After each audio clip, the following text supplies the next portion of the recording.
morning and welcome to today's Almost Daily Devotional. We're in the letter according to James, and we're going to start in the first chapter, verse 17. Every good gift, every perfect gift comes from above. These gifts come down from the Father, the creator of the heavenly lights, in whose character there is no change at all. He chose to give us birth by his true word, and here is the result. We are like the first crop from the harvest of everything he created. Know this, my dear brothers and sisters. Everyone should be quick to listen, slow to speak, and slow to grow angry. This is because an angry person doesn't produce God's righteousness. Therefore, with humility, set aside all moral filth and the growth of wickedness, and welcome the word planted deep inside you, the very word that is able to save you. Ooh, interesting. This letter to James is controversial. I feel like I've said that more than once this week in our devotions. The church has not always known what to do with James because he comes at the gospel message in a totally different way than everybody else does. Paul wants to focus on grace and love and what we do being a result of our experience of God's grace and love and God's blessings in our lives.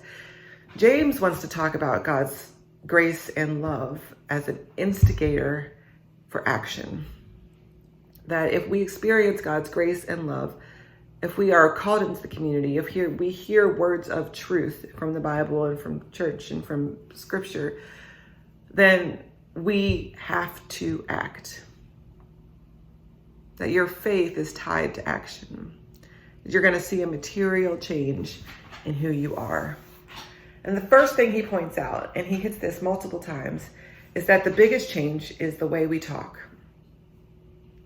Yeah, it's not the way that we do things. It's not how many things we do. It's not our moral value. It's not any of those things. But that the very first change when we hear the word of truth is the way that we listen to one another, and the way that we talk to one another.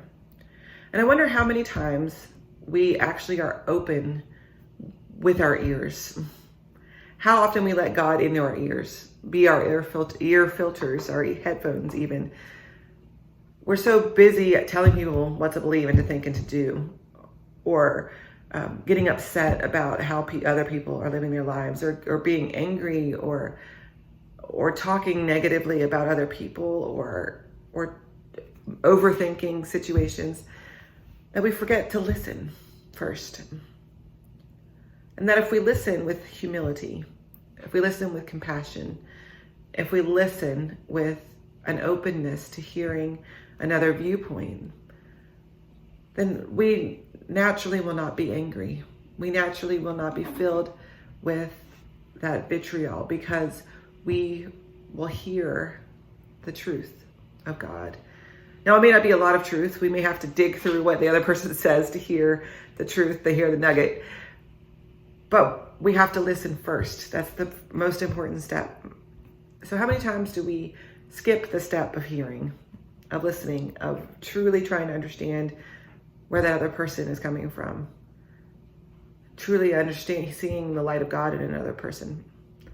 And so maybe today, let's try closing our mouths and opening our ears and see how the world looks a little different.